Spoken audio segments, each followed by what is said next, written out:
first insects are thought to have evolved around 480 million years ago, with the earliest confirmed fossil being that of a silverfish-like creature dating back 385 million years.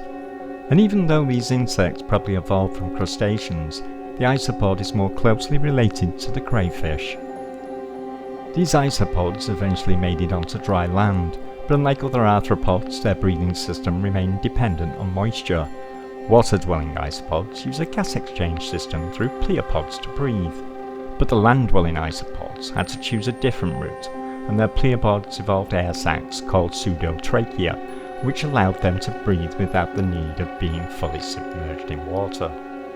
Insects developed spiracles to enable them to breathe out of the water, and it was a great success, and they now outnumber everything else by a huge margin on planet Earth. Beetles alone outnumber everything else, and many entomologists would cite their efficient oxygen intake system as a key factor.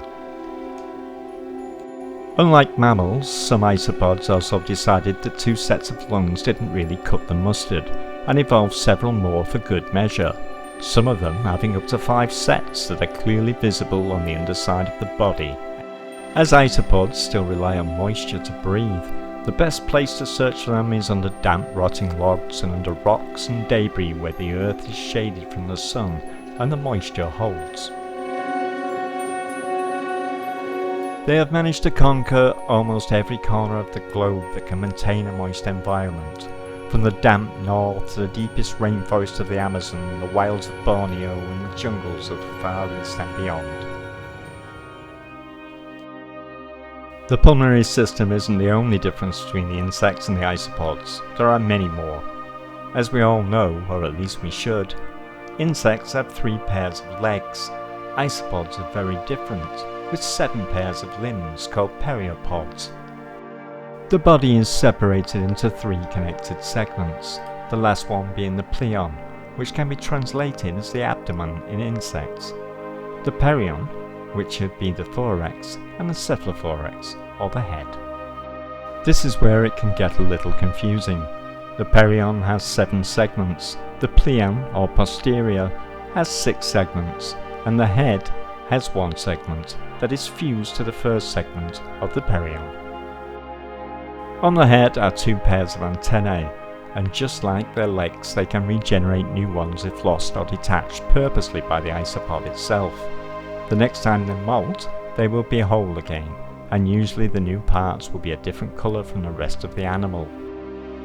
Antennae are wonderful things, and it's such a shame that we don't possess them as well. Isopods have an extension at the end of all 4 of theirs called a flatula, that is used for moisture monitoring. Having 4 of them appears to be a preventative measure to ensure that they always have the ability to monitor humidity, even if one set has been made inactive. The longer antennae that has more segments serves several other purposes, including a braille-like function that uses touch to help it feel its way around due to its poor eyesight. Cunningly, the second pair of antennae in some species, such as Porcellio laevis, can be used to help right the isopod if it is overturned, like having an extra pair of arms on top of your head to help you get out of bed in the morning.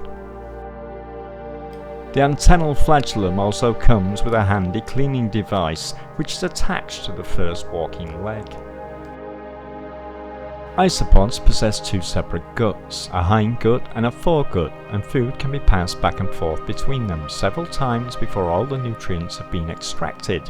This ensures efficiency due to their poor diet. During this process, the matter is also passed to the hepatopancreas, where further digestion and absorption of nutrients takes place. Although our isopod friends look very cute from our point of view, their mouth parts are terrifying close up.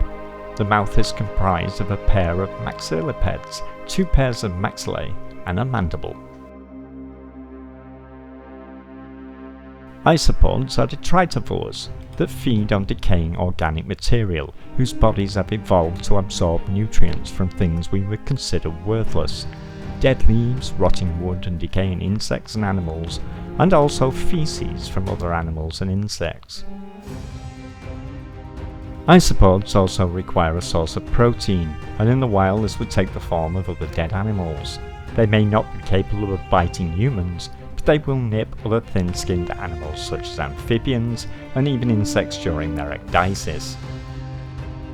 They are also capable of cannibalism if food is scarce or if they live in overcrowded conditions. Some species can be extremely territorial, and the resulting fights may end in the death of an individual, which will be readily eaten.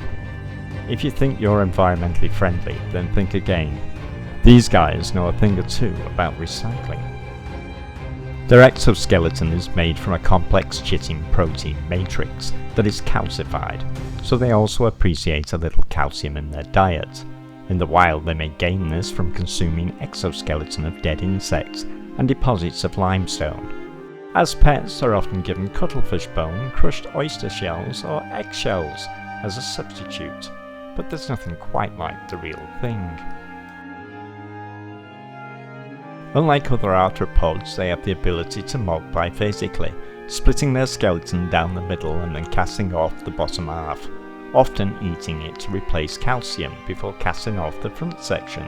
This process can take several days, and the isopod may rest in between the two molts. The rate at which they molt depends on their intake and their age. Younger isopods molt much more frequently than fully grown isopods as they grow quite quickly. Isopods have two compound eyes situated on either side of the dorsal on the head, connected directly to the body, rather than on stalks or stems like crabs or lobsters. This is called sessile. Studies have shown that the eyes of the isopod are opalous and are only capable of detecting shadows and changes in light intensity rather than full vision. As far as hearing is concerned, then they're also out of luck. No Apple Play for isopods to be found anywhere. They're stone deaf. Although, like many arthropods, they have the ability to sense vibrations in the ground and the air, so technically they can hear, just not the same way that we do. Another wonderful ability in some species of isopod is their ability to conglobate, like an armadillo, and roll into an armoured ball that very little on the forest floor can penetrate. You probably saw this happen 100 times as a child and gave it a common name like a roly-poly.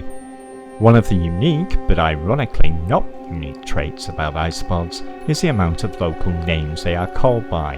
In the UK alone there are over 250 different names for them, and around the world there are more. No other animal can boast such a difference from one locale to another. That little armoured ball doesn't save them from every encounter with a would-be predator though, and many animals call them dinner. Birds, reptiles, amphibians and insects all prey on isopods, and to compensate for those losses, they reproduce at an alarming rate. When the female is ready, she will give off pheromones that attract the males, making them follow them around and even chase them. The male will eventually mount the female and drop off his present to fertilise the eggs inside the female. The fertilised eggs then travel up to a pouch on the underside of the female's body called the marsupium, and are surrounded by a fluid that helps protect the developing eggs. The eggs will hatch in the pouch like tiny kangaroos until they're ready to make it in the world on their own. The amount of young also depends on the age of the female. Younger females produce much less offspring than older ones. Whilst we're on the subject, then pointing out that a surefire way of sexing isopods is the presence of the marsupium or brood pouch. Many species have easier options, but this is a universal method, and in some species it is the only way without a scalpel. All in all, isopods are fascinating creatures, and I have, of course, done them an injustice here, but I do hope I have shed a little light on this fantastic animal, and that you will endeavour to seek out more information on them on your own, especially if you consider yourself a keeper. Thanks for watching.